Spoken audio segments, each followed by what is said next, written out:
सिल्लोडमध्ये जिल्हा परिषद आणि पंचायत समिती निवडणुकीसाठी आज मतदान सुरू असून याच संदर्भात लोकशाहीचे प्रतिनिधी अनिल सावळे यांनी या ठिकाणी आढावा घेतलेला आहे। पाहूयात।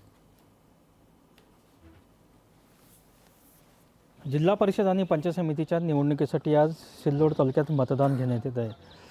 मी एका केंद्रावरती आहे। आपण माझ्या पाठीमागे बघू शकता की जवळपास सकाळी 7:30 वाजल्यापासून मतदारांनी या ठिकाणी रांगा लावल्याचं आपल्याला दिसून येत आहे।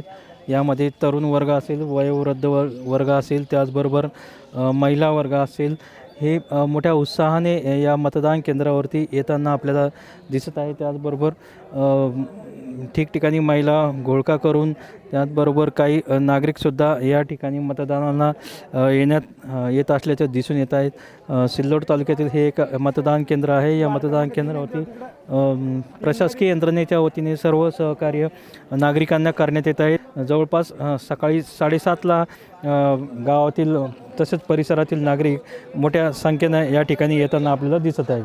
लोकशाही मराठीसाठी अनिल साबळे, सिल्लोड।